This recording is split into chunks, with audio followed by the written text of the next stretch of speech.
No, I was gonna say "Call Me Daddy" or whatever it's called. Oh, those are. Is it "Call Her Daddy"? I think it's one of those. I think it's Yeah. "Call Her Daddy." God, Yeah. finally I make it work. Finally, we have God. mentioned Evan's favorite podcast. Yeah. I have no idea. Whenever he hears "Call Me Daddy," he's just in.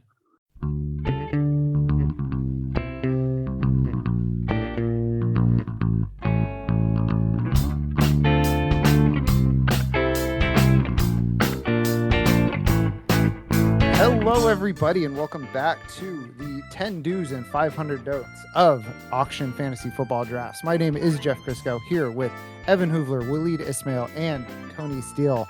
Evan, how's it going today? I miss Dolly. You what? He misses I Oh, you miss- missed Dolly. Yeah. That Yeah. made me sad. Still heavy. Still feeling a little heavy. I'm gonna bring it, but man, R.I.P. to one of the realest real ones ever. My wife We're was talking like, about the I don't sheep, even know right? what. R.I.P. My wife Sorry, was like, Waleed. she's like, I don't even know why I'm crying about this. I'm like, you should always cry for awesome people. Nothing My wrong. kids Yeah. were like, "Oh, isn't that the girl who donates the books?" They didn't even like. Yeah. That's what they know. That's what they know her for. Yeah. It will be. We'll soldier on. Tony, how's it going? The only thing I gotta say is that Dolly Parton could have written the Communist Manifesto, but Karl Marx couldn't have written 9 to 5. That's right. No. See, I would have All gone right. with Jolene. And Uh, Did this? and That's who did this. and I Will Always Love You, which she wrote the same day she wrote Jolene. Yes. I thought it was the same day she wrote 9 to 5 was she just kind of tapped it out. That's what it was. That was the legend. Yep. Yeah. All right. We do have a couple pieces of housekeeping up off the top. I screwed up in the main feed. I accidentally posted the running backs episode twice. Shout out to the listener who updated me on that. And then another one. We've been doing this a while. We actually have I don't want to say a letter. We have a mailbox thing. So Whoa. yeah. Do we have mailbox music? Do we have mailbox music? Yeah, I'm gonna put in the Blues Clues mail thing and get copyright struck immediately. All right. So question here is I am in a $200 budget auction draft. It is 32 teams. Okay. So it's a massive league. I only have $60 left and I spent all of my money on Amani Hooker. This is from What? Jed. Oh, A Hooker from Jed York. He spent 140 of his $200 budget on Amani Hooker. Long walk, folks. Let's see. Tony's got his head in his hands. We're ready. We're locked in. All right. So this is episode 7, building a bench. And this is kind of like Evan's Just want that wheelhouse question here. to finish. I want to know where you were going to go with that. Oh, it was a Jed Hooker or Jed Hooker. No, I know where Jed you were going with it, sex worker. but joke, yeah. I wanted him to. Oh, I had Waleed, there was no landing gear on that plane. Yeah, Just he already so you went know. there. That's what I'm saying. Like, He's you gave living me in the setup. You gave me the Downtown setup. there. You gave me Yeah. the setup. You didn't give me the finish. Do you Well, know what you how guys- The how- finish was, A Hooker. Yeah. Do you know how excited I got when I remembered Amani Hooker existed for that joke? Yeah. Well, Yeah. guys, if what you've been telling me is true, right? Such a small portion of your bench, like that's $1, right? You're building your bench off $1 players, and if you're a Yeah. billionaire, $140 is adding to your bench for what is essentially less than 0.5% of A what dollar, you got yeah. in the bank. Yeah. Right. Remember, I talk about the price of entry is $1 no matter what for the bottom players. So if you're a Right. billionaire, that price of entry, that 140, it's essentially $1. Correct. So Yeah. Jed York also building his toolbox bench this week. That's right. All right. All right. Let's get into bench strategy. So Evan, I feel like one of Evan's seminal theories, speaking of Jed York, seminal theories. Seminal Theories has to be the title.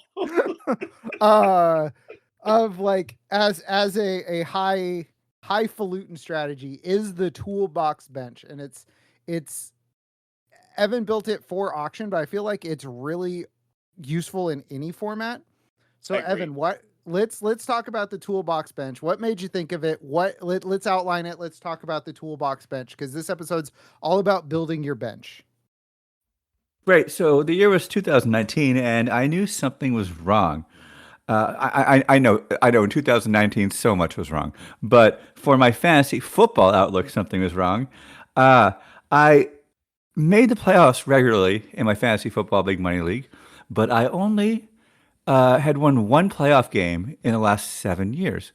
So I started looking at my playoffs, started looking at my team, started looking at the teams that went deeper in the playoffs, and I realized that, first of all, longevity is built on bench.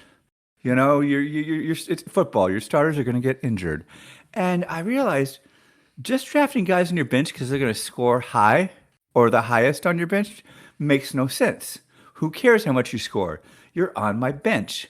So then I realized I should be drafting to fill roles when my bench actually gets the call to start. And so I came up with toolbox bench strategy, as in, instead of drafting the next highest guy, the next player up, I should draft guys based on what they're going to do later in the season when I actually need to start them. And I came up with a strategy. I won't get into it yet because it's just the intro. But after that, I made my finals 3 years in a row and won 2 of them. And this was a 14-team league. So, you know. Okay. So toolbox bench. Why is it called that? Because you have a toolbox. You don't have a hammer and then your backup hammer and then maybe your third string hammer. You've got your hammer and your socket wrench. And then maybe my socket wrench doesn't have the right I don't know, maybe it's a foreign part. I want to have my adjustable wrench for when that is it. For when it needs to step up and fill a role that my socket wrench can't. And so that's what I think. I'm a very amateur person, but I own a home. So I am constantly like, oh, this part doesn't work. Why don't I have this other tool? Dang it. I need to get this other tool. Don't forget your dynamite. So it sounds like the idea behind it is that you have players to fit roles on your bench, and you need to think about what players you like that fit those roles, because if you need a socket wrench later in the year and all you have are hammers, it's like 10,000 spoons when all you need is a knife. That's something I just came up with. My name is Alanis Morissette, everybody. So let's Can I interrupt with a fun fact? Sure. A guy in my big money league is married to Alanis Morissette's doula. What? Actually, Yep. well, I am not surprised Alanis Morissette has a doula, to be honest. Yeah, several. She has several. Yeah. One of her team of doulas. I was just saying you should only have 2. A duo. Yeah.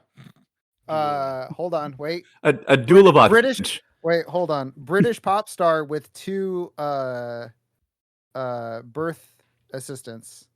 That would be the Dua Lipa Doula duo. Love it. That Folks. runway is getting shorter, Jeff. It's getting shorter. All right, Evan, let's start. Okay, so toolbox bench. What are the different tools that you put on your bench? Just broad categories. It's 3. 3 tools. Boring players, usually running backs, who have a higher floor than most, for when it's bye week or when I need to sit out a short-term injury. I don't want to go to the waiver wire and get, the backup running back who might score a touchdown or not. I just want to get me some 8 points on some PPR and whatever. Those really boring players. I have some examples this year, but I'm going to save them for later because I like a good tease. Okay. Number 2, 2 or 3 guys who are a step away from a huge role. The backups for high volume running backs are usually it there. Guys who, hey, if there's an injury or something, this guy is the guy. And now he might do better than one of my starters. That's when I want to start him. And number 3, rookies. Rookies always take forever. It's like starting an outboard motor. It takes a while. Let me just bench you, and then maybe when you flip out in the last half of the season, you fuel a playoff run. Okay. Alrighty. So, We'll come back to some examples of those types of players, but Waleed had some good questions. Before we get to those, Tony, any questions yet? Nope. I like this. I don't think that there's necessarily a huge ideological difference between getting a toolbox bench in Snake versus getting a toolbox bench in auction. And I'm sure I'm totally wrong, so I'm excited to be corrected throughout this episode. Well, Evan, let me. Oh, Waleed, what do you think? Is there? Yeah, a well, difference? you should weigh in because I don't know. I actually agree with that. I don't think there's much of a difference because the fact of the matter is, like, once I get to the 7th round of the Snake draft, I kind of don't care what ADP is. I'm just grabbing my guys because, like I've said it before, I'm going to be churning my bench anyway.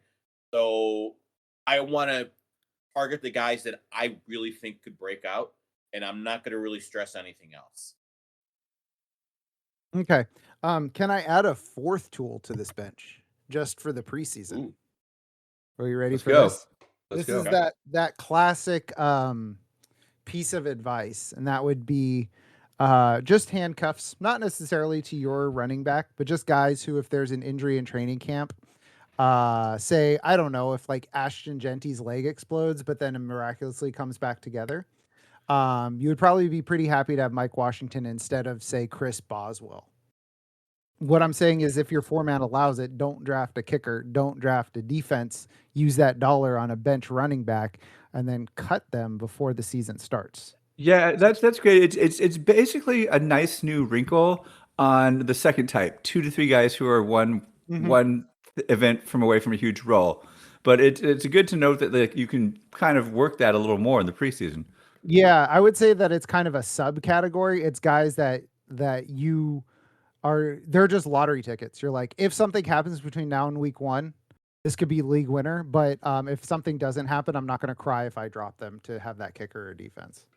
I am of the belief that regardless of your format, as long as you can get away with not drafting either a kicker or a defense, you absolutely should, and just wait until Friday of week 1 to pick up a defense. Like, yeah, someone exactly. I get that logic. I never do it. I've always got my week 1 defenses kind of targeted. I want to make sure I have them. I just did that in a Snake draft, and all I'm doing is waiting for Jordan Tyson to get put on IR so that I can pick up my. I get it. I absolutely get. I get why people do it. I just usually by the point that I'm at the end of the draft, there's not an extra guy I want. Like if there is a guy that I think is going to kick ass, I will absolutely take him, and I'll pass on the kicker if there's 2 guys. But a lot of times there's not someone I'm really excited about at that spot where I feel like that. I'd much rather, if I think I can get a better kicker who's going to do well. Like I feel like people undervalue. They act like kickers are random. They're not. Like it's just a lot harder to predict, and no one cares. And they'd much rather bitch about kickers than actually learn how to manage that. I know I haven't done my model yet. They got rid of that. Waleed, save it for the 9-part kicker podcast. Ooh, next season. next season, yeah. I would say though that the current meta being so heavy on going for it on 4th down really shortens up the amount of kickers that I would consider fantasy viable. That I agree with. That's true. Which is why you should be, if you're listening to this and you haven't done your draft yet, you should be prioritizing Dicker from the Chargers and McLaughlin from Tampa Bay, both of whom kick usually in nice weather places and have coaches that are conservative dickheads. Yeah. So take them in the 4th round. Don't do that. Jalen Naylor, Cameron Dicker. Yeah. Jalen Naylor, Cameron Dicker, and the Tampa Bay guy. Make sure you have a backup kicker. Yeah. Those are your first 3 picks. Lock them in. You're definitely a tool if you do that for the 2. You need that second guy to cover the bye week. Exactly. Someone's been reading my article that I wrote specifically to trick AI into not stealing from my articles. I have been telling so many of my friends about this because I think it is the funniest goddamn thing. Like they keep stealing his information, so he's just putting a header to let people know this is not actually good information, just to fuck with AI. This is to trick AI. I can't wait to read about all of those strategies in next year's Sports Illustrated auction article, Evan. Yeah, right. Right. All right. Let's get back to the toolbox bench. Waleed had some questions that he put in, and I will be reading them. So what do you look for in a bench running back? Would you say you end up with more of type 1, type 2, or type 3 guys as running backs? For me, one thing I like is looking for a guy who has a PPR role. I really like getting rookies. Like, even if they're not first or day 1 or day 2 picks, I think those day 3 rookies, because I feel like if they hit and like someone gets hurt in front of them, they have breakout potential and they could get out there in the second half and show a lot more. Like, they're guys, those are the guys that you stash. Like, even though I say I churn my roster, there will be like 1 or 2 guys that I'm holding for the long term because I think they're going to be viable like in the weeks that really matter. I don't like cutting those guys unless shit's gone horribly, horribly And I think that's one point we have to remember is remember why you drafted these guys when you're doing the toolbox bench. If you drafted a bench and hold rookie, don't drop him because he doesn't have a huge role in week 1. Like a guy Tony mentioned last week or last episode was well, maybe not last episode, but 2 episodes ago in the running back thing was Tajee Spears. We know that Cam Ward has a like high check down rate. He's gonna like have a role. He's got a nice floor. He's a guy who could fill in, and if something happens to Pollard, he might see more looks. So he's a guy that like guys like that I do like. This is another reason why I just remembered, it's not in the article, but this is another reason why I made the toolbox bench is Waleed's really good at surfing the waiver wire. Check out his articles every week. I am not. I teach elementary school and I primary parent. And so come September, I forget all about fantasy football, which I've been obsessing about all summer. I forget all about it until Saturday. And so I'm like, I need some guys who will just be there for me, even though, I wasn't really maintaining the bench. So it's another quote unquote advantage if you're someone like me who has real trouble keeping up with fantasy during the regular season work weeks. Yeah. And I think 1.2 is I'll build on that Tajee Spears example that Waleed brought up with the kind of boring player with a high floor. I think he's going to have a different role in the offense than Tajee Spears, but he's a type of player that we're going to get a lot of clarity about really quick. I don't think this is going to happen, but I'm using it as an example. If Nick Singleton comes out and has like a 38% snap share behind Tony Pollard, then we can go, oh, well, if that's happening right off the rip, then maybe Tajee Spears isn't the right guy for my bench and I can churn him off of there.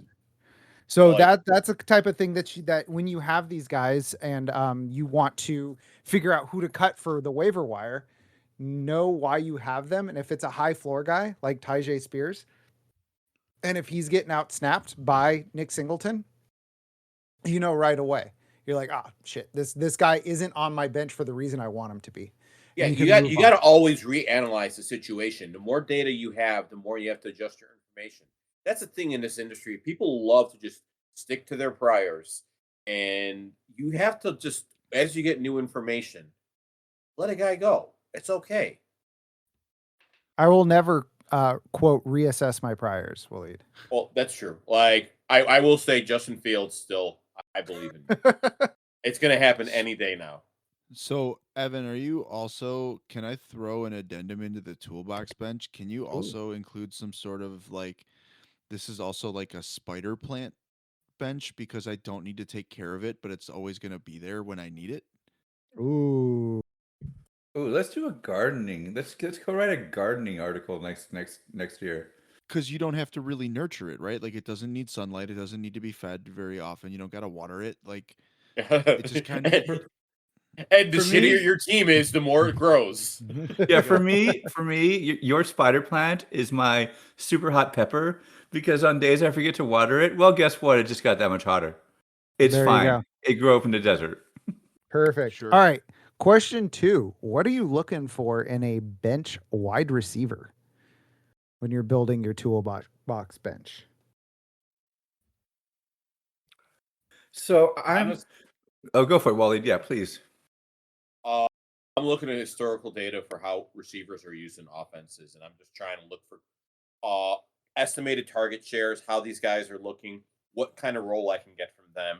Like, are they going to get a lot of targets, but like it's going to be Khalil Shakir targets, which kind of aren't very good. But if it's full PPR, Khalil Shakir looks a lot better because he might have like 5 or 6 targets that like at least gives him a baseline floor. Like, I'm looking at my rules, and then I'm just trying to get a guy who can get like a certain level of volume. I love like my rookies because they drafted a guy, and the better your draft pedigree, the more interested I am in adding you to my bench. And wide receivers, I feel like as rookies, like there's always guys who just bust out who are day 3 picks. And if you can just get that right guy, man, it can take you a long way. But there's not saying like they break out like huge. No, I did the math on it a few years ago. Rookie wide receivers, day 3 picks have a 2% hit rate their rookie year, and I classify the hit rate as finishing in the top 36 at wide receiver. So just day 1 and 2 and 3? Yeah, no, just day 1 and 2. 4. And 4. No, just day 1 and 2. Oh, I meant rounds 1, 2, and 3. Yeah, I got that crossed. I got rounds 1 and 2. So I look at wide receivers a little bit differently because I look at 20 to 40 as a wide receiver cohort group, because you get guys that are similarly tiered talent wise in that group.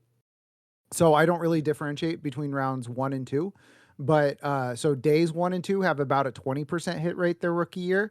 And you can pretty much figure out who the guys that are going to hit are going to be, because don't forget top 36 their rookie year. Thank you. Yeah. Because you can figure out the 20% that's not going to matter, because they're like Tutu Atwell and D. Eskridge were both day 2 picks. Jake Bobo just missed the cut. Yeah. And you're like, they're not going to hit. So rookie wide receivers have about 2% hit rate, and that's rounding up. Or day 3 wide receivers, have about a 2% hit rate, and that's rounding up. And you can think of the guys off the top of your head: Amon-Ra Brown, Puka Nacua. You can classify Victor Cruz, even though he's a UDFA. Like, those are the guys that hit their rookie year. Antonio Brown, Brown, yeah. Days 1 and 2, though, those are where you're looking for your rookie wide receivers.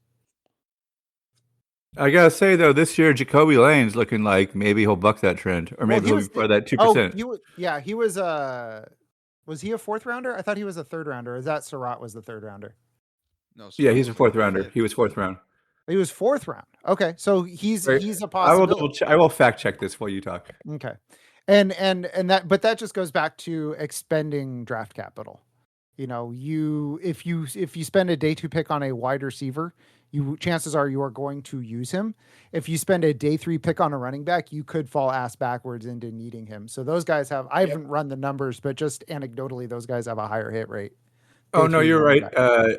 Jacoby was a 3rd round, and since I have the floor, when I studied my league and the teams that went far in the playoffs, I noticed that a lot of them had a surging wide receiver who broke out in the last half of the season, and that kind of makes logical sense because I'm not going to start a wide receiver on my bench in my starting lineup because they don't get injured. They just, do it's PPR, maybe HPPR. They do what they're supposed to do. Whereas I'm always churning through running backs because teams are churning through running backs. So I started looking for wide receivers specifically that have the potential to break out later. Mm-hmm. Yeah. And then that ties into what everyone else is saying here. And I did run, to tell you how long ago this was, it was when it was still a 16-game season. I did run the numbers on rookie wide receivers, and guys who finished top 40, I think it was, in their rookie year, they usually, if you split the season into quadrants, they're usually hitting in 2 of the 4 quadrants, 2 consecutive quadrants. So like 1, 2, and then they fall off, or they struggle to at the beginning 2, 3, and then they hit the wall. Or the guys that Evan's talking about, they struggle to start, but you have them stashed, and then in the 3rd and 4th quarter of the season, that's when they hit. It's rare for them to be good all 4 quarters as a rookie. So just if you have a rookie on your bench, maybe hang on to him a little bit longer if he's a wide receiver, if he doesn't hit the wall, and if he doesn't hit right away, and if he starts hot, maybe trade him. I think that's something people kind of tend to forget. We get so excited about rookies. We always seem to forget that most of them, it takes a little bit for them to actually like work up and ramp up to become part of an offense. Learning NFL offenses is complex shit. It's not easy, and they're not going to put someone out there. Coaches don't give a shit about your fantasy team. They're not going to put a So guy out there that they can't trust. so can I circle this back to Toolbox and auction Mm-hmm. briefly? Yes. Um, so we're talking about these rookies and the patience that's required for you to hold. Like most of the leagues that I play in are, five spot benches, right? So not a lot of wiggle room and not necessarily a lot of dedicated churn spots. So I'm thinking about two players that are right now, they're fluctuating, right? But I would say they're in the same general area with like a Makai Lemon, who is somewhat hurt, but absolutely, I thought he had the best receiver film in this class. Um, it's most likely looking like he's going to start slow. I believe that would be the expectation. So you can in auction, instead of being in snake and really trying to sweat it out, in auction you can get a Wandale Robinson or a Khalil Shakir that you can use to fill that spot if someone gets hurt, and kind of bide your time a little bit and kind of protect that asset that you're expecting to come through in the second half of the season. That seems like a natural advantage to building the toolbox in auction that you can't do in snake. Yeah, exactly. And remember, we talked about before about how you have so much more control over the bottom part of your roster in auction versus snake, because you are like, okay, get your little posted out, Wandale Robinson, no matter what. Like you Sure. can. It looks like I'm looking here. Average cost on 12 teamers from Evan's sheet, $2 for Wandale, high of 4. If you budget $4, you're basically assuring yourself a Wandale Robinson to protect your Makai Lemon, who is not. Oh, there he is. Also $4. So for $8, you insure, those two guys. Sure. Okay. Yeah. So let's go back to Waleed's questions here. Next question from Waleed was, how do you roster more than one quarterback / tight end as a part of your toolbox bench? And I will lead again here because my answer is it kind of depends on how I went about it. If I have Josh Allen, I don't give a fuck about getting a second quarterback. But if I end up spending a lot of my money early, and I think this is the same way, it's kind of the same logic that will apply in draft. It depends on the team that I've built.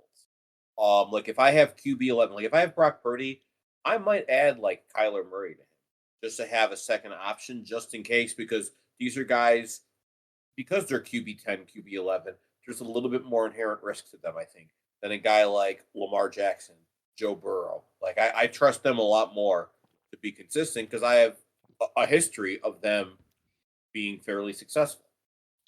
I'm a little bit confused by your example, because that's going to be 2026 QB1 that you're handcuffing. Thank Oh, Brock you know Purdy? that's true. Yeah, I just picked his example. name because he was near. I should have used Dak. Like I should have realized That's who I was QB2. talking to. Really, you're Mhm. that high in Dak? Caleb QB3, just to placate both of you. Okay, just so you don't have to hear it from us. You're not going to Yeah. hear it because you have him at 3. Like that's way Actually, after that photo shoot today, Caleb might be QB1. Yeah. Confidence. But yeah, I would say my thought on it is, if it's 5 or 4 bench spots, I'm probably not going to roster a second onesie. It all depends on the league Because, too. well, because everybody is working with that bench restriction. So Yeah. if I need a spot starter, I will probably find one off of the waiver wire. And obviously, Superflex changes this because it increases the rarity of quarterbacks. But Absolutely. if everybody's working with that short bench, it increases the startability, the streamability of players on the waiver wire. If it's a 6 or 7 man bench, I'm probably going to run out of guys that I want. And and to Waleed's point, if I have Dallas Goedert, I'll get Isaiah Likely. But if I have Tyler Warren, Colston Loveland, Tucker Kraft, I'm not going to get a second guy. So, so yeah, it really depends to me on the size of the bench and what the players I have are. But if it's a short bench, I'm probably not rostering a second onesie player. I'm with that. I don't believe in that shit. Yeah. It's gross. And really it gets to a point with the 6 or 7 man bench where it's really like the upside case is better for Isaiah Likely than like a like I can get Isaiah Likely or Emmett Johnson. Like, oh, okay. Well, I guess I'll take Isaiah Likely there because Emmett Johnson's out is a Kenneth Walker injury. So Right. Never do I do that. Do I roster a second onesie? there you go. You can't pull a top 12 running back out of free agency most years. You can't pull a top 12 wide receiver out of free agency most years. You could, every year, there's some quarterbacks that end up top 12 that were mostly undrafted. So yeah, even if I have 7 benches, I'm just let me do the bet on the skill positions more and not the quarterback. You do need more of them. So that's a perfectly viable alternative. So how do you balance rookies versus veterans? And I think Tony touched on this really well with his Mekhi Lemon and Wan'Dale Robinson question. So He did. yeah, I was wondering if there's anything either of you wanted to expand on balancing rookies versus veterans on the toolbox bench. I think it's important that you have both. Like when I'm building my bench, I'm not just looking for like upside long shots that don't have data. I want some floor guys because part of your bench is we're trying to find the breakout players and like not just necessarily rookies, but year 2 and year 3 players who we might see progression from. Compared to also just like having a little insurance for when something goes wrong with one of your starters, which it inevitably will.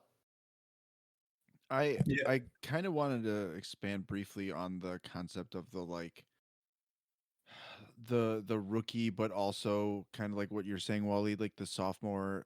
I like dudes on their rookie contracts that have decent peripherals that have potentially changing situations.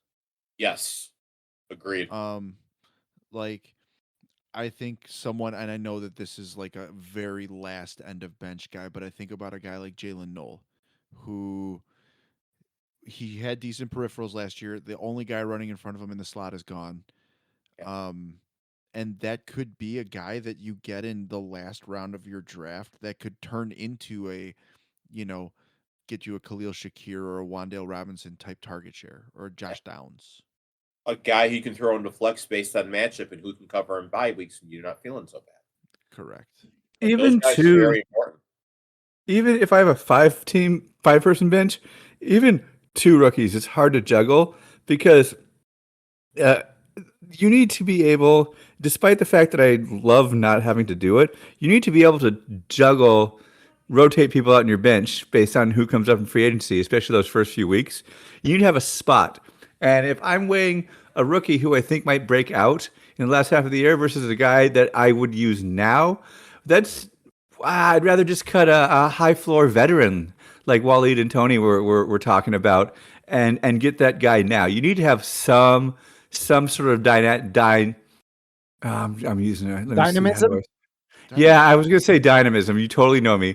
But I want to say you have to have some sort of rotation on your bench, between your bench and the FA. You have to allow for that. And too many rookies gums that up. And that brings it back to the toolbox. If your toolbox is 40% hammers, you're in trouble. It's true. Yeah. It makes sense. Unless you got a shit ton of nails, and then you're cooking. But what if I break 2 hammers is something nobody have ever done? Evan, do you isn't that the quarterback conversation?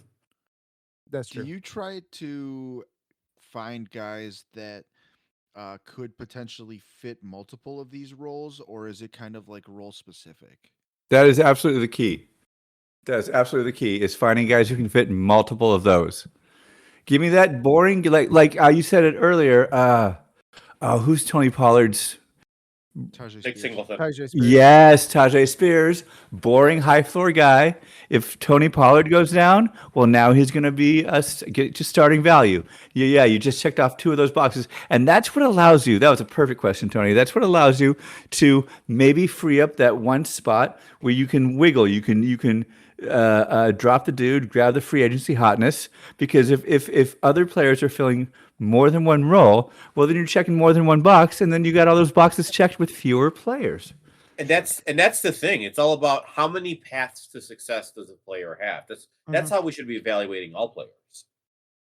Yeah. So, like, for example, I'm trying to think of examples of this. You have like at wide receiver, I'm thinking of like a Parker Washington or a DJ Moore, who's going to be a PPR guy, but who could possibly also emerge as the undisputed target hog of the offense.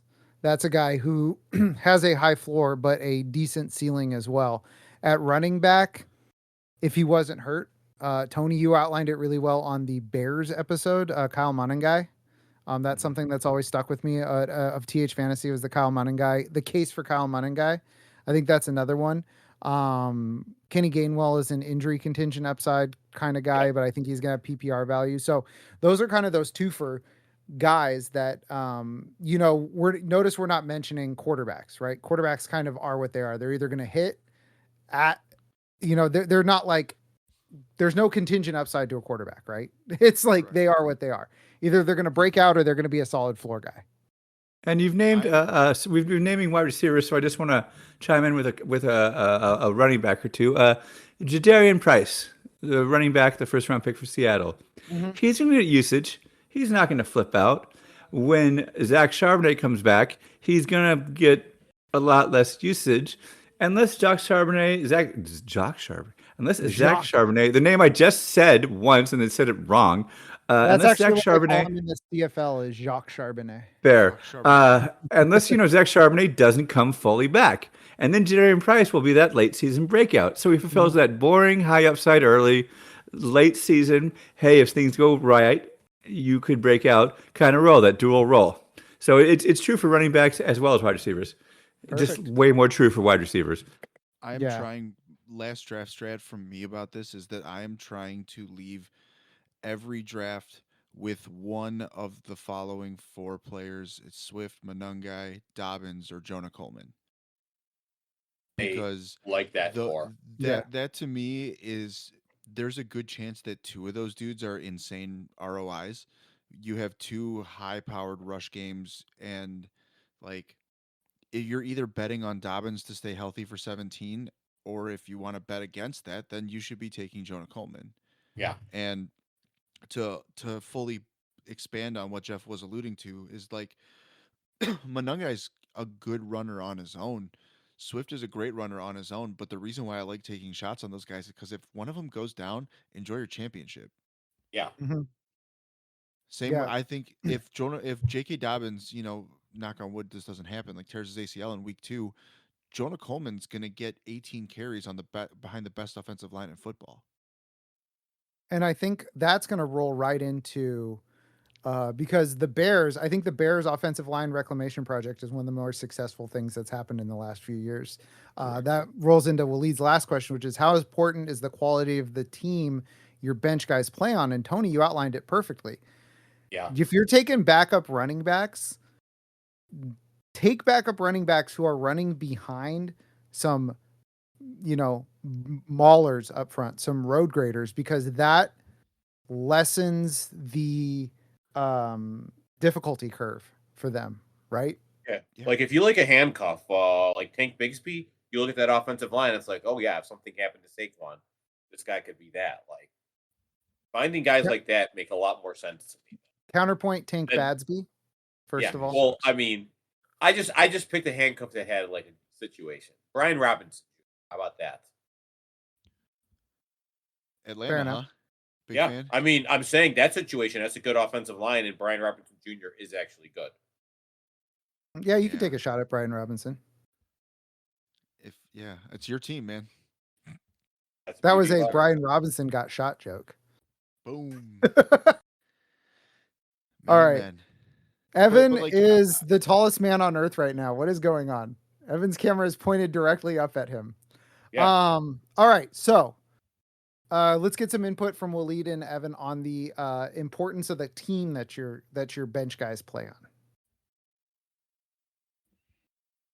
Evan? Oh, Tony nailed it. Tony nailed it. Okay. If you're looking for that late season breakout, no, I back it up. A lot of these great running backs are great despite their offensive line. They're just so talented. Ashton Genty, for instance, just to name one. Devon Achan. But if they go down, their backup is not going to be startable at all. So, yeah, it's definitely... Oh, I don't know if You I got a agree big with that. Ollie Gordon head? okay. Yeah, you can be an Ollie Gordon head. That's cool. But you see my point, though. Like, Yeah. what y'all saying is correct. That's They're all right. special I have because little they're to add. special. Yeah, they're special because they're special. They're not special So- because the team is good. I will say, I think you guys are misunderstanding what I meant with this question. Okay, So I'm going to Waleed? say it in another way. When you say how important is the quality of your team, your bench guys play on, I did mean it from an NFL standpoint, but this is actually there's like two sides to this question. The starters that you drafted are have to like how I draft my bench guys is going to be impacted by the starters that I took. Like I'm a 0 RB guy, so if I have like Justin Jefferson, Drake London, Nico Collins, guess what? I kind of am I'm cool with getting like one random floor guy, like a Khalil Shakir who can give me a baseline, some guy like that, and then getting like a rookie that could possibly break out in the end. If I have like better running backs, I'm more willing to take shots on guys who can go up there because honestly, if my starters get hurt, I'm kind of already going to be somewhat fucked anyway. Yeah, I was gonna say if I have 3 top flight wide receivers, Yeah. I'm probably not taking a floor guy. Yeah, and that's kind of important. This is the big distinction in auction is you can have Puka Nacua, Jamar Chase, and like Amon-Ra St. Brown. Like the rest of your team's gonna have some real problems. So you have to look at you have to build your bench around that because there's a big disparity on how your starters are going to look. Okay, so now I understand the question. So in that case, yeah, quality of the team, your bench guys. Yeah, I would say after about 6 or 7 rounds, I really try to take stock of like how my wide receivers look versus my running backs, and I'm more of a hero RB guy. So chances are I'm gonna be taking upside shots at running back and having more of them. Yeah. Whereas with the wide receivers, I'm probably going to let that position slide a little bit further and maybe only go outside guys. I kind of have a mental rule with this where I look at my top 3 receivers and top 3 running backs once I've drafted them, and then in my head I'm like, which one of these positions is better, and then I overdraft the other one. Exactly. So, and that's where you'll need more. I think I misspoke what I was saying before. If you have a worse set of top 3 guys, you probably want to get a floor guy and an upside guy. Yeah. Yep. So yeah, because you will need that stopgap if everything falls apart. You're like, oh shit, dude. My wide receivers are terrible. I just need to be able to plug in Jalen Warren or Tony Pollard, or my running backs are terrible. Just let me plug in Jalen Warren or Tony Pollard to like stem the bleeding while I figure out what I'm doing with the rest of these running backs. So, like if your starting running backs are like Quinshawn Judkins and Jadarian Price, you're like, oh fuck, that's a problem. I want a bunch. Yeah, like then I definitely want like a Rico Dowdle, a Jalen Warren, a Bill Hubbard, like a guy who might get volume. Yeah, I'm the only one drafting Bill, by the way, in the whole No, world. I think Bill's a good pick right now. Yes. I think like I'm very curious about Bill because I feel like Bill curious. No, it's I'm very Bill curious. Title. I think we've seen this in years past where people think this guy's going to do so well, he's their sleeper, and then when he underperforms the next year, we knock him down a little lower than we should have. I feel like that's what's kind of happening with Bill this year. Yeah, it's a post-hype sleeper is what they call it. Yeah, that's exactly it. I couldn't think of the term. Yeah. As much as we gas up Rashad White, I think it's also easy to forget that we're gassing up Rashad White. Yeah, Rashad White is bad. He's a bad football player. I mean, I don't think he's a bad football player. I just don't think he's a Cut his good mic. player either. Yeah, we're done. We're done here. Next. We're done here, Waleed. Look, When we're gassing up Rashad White, we're done here. I didn't. All right. I'm not gassing him. What the second half of my sentence matters. I don't think he's good. I just don't think he's bad. I think he's Oh wow, fine. Waleed, He's a guy. Apologies. keep it up, He's and not, he's not exciting. I get it. He's boring. But keep it like, up, and I'm he's using actually my mod powers on you like I used on Brian Sklar in the Discord. So keep it up. Cooked. love that. All right. So the part that we've been waiting for, Evan teased it. So we've got the three types of players for your toolbox bench, and I'm hoping Evan's still here because all we can see is his light. Yeah. Yay. He's still here. Okay. So the three types of toolbox players. I'm gonna read it off, and Evan, I would like some examples of these players. This is how we're gonna go out on the episode. Boring players with a high floor. What are some players this season that you're finding you're ending up with on your bench that meet this criteria? Well, this is kind of just a summary here, but like Tony Pollard, like you said, Tajay Spears. Sorry, Tootin lovers, but Rachel Tootins on a committee. Either of those nerds on Pittsburgh. Any guy who's got more than 85 receptions last year in a PPR or half PPR league for wide receivers. Yeah. Those types of guys. Okay. Yeah. Number 2, guys who are a step away from a big role. Well, again, Tajay Spears. I would say Travion Henderson. If Stevenson goes down, well, he's primed to be the bell cow, you know? Roll it down here. Oh, I don't want to say this name. Say the name. I think Cleveland's offense might be running through Quinshawn Judkins by week 8. Why? What makes you say that? They have a $250 million quarterback. Yeah, yeah. We said it earlier. Tyler Algier. Oh my gosh, who is Aaron Jones's backup? Jordan Mason. Thank you. Those kinds of guys. It's hard for me to make that. Honestly, I don't think I can make that assessment with wide receiver because we've seen it time and time again. Wide receiver 1 goes down. That doesn't king wide receiver 2. They just change the scheme, you know? That's true, but I do have I was thinking of this all episode. I do have an example of a wide receiver that will probably step up big if a guy ahead of him gets hurt. Great. And a guy that has gotten hurt a lot, and that is Jalen McMillan if Chris Godwin gets hurt. Oh, that's a good one. That is a good one. Tony co-signs. I co-sign. We all co-sign. Yeah. That's a good example. Yeah, that's a guy who is one step away from a big role if somebody gets hurt ahead of him. And Chris Godwin gets hurt all the time.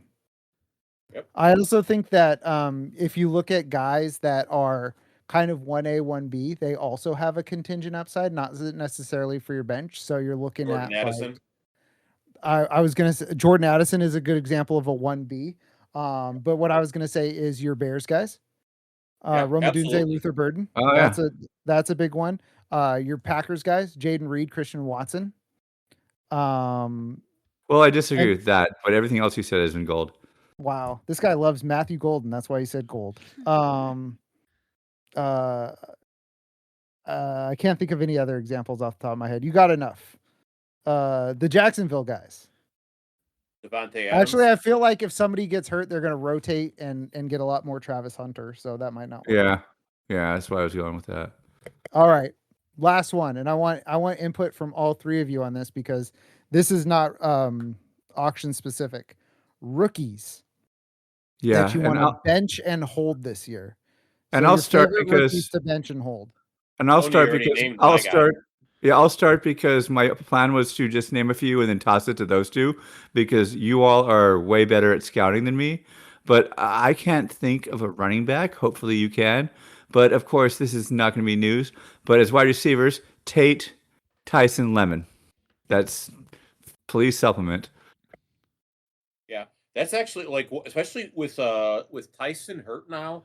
I feel like he might be a little bit cheaper, and that's a guy you stash in IR, and he could be really. When you were talking about running backs, like Tony already named my guy, Jonah Coleman this year is a great rookie stash, I think.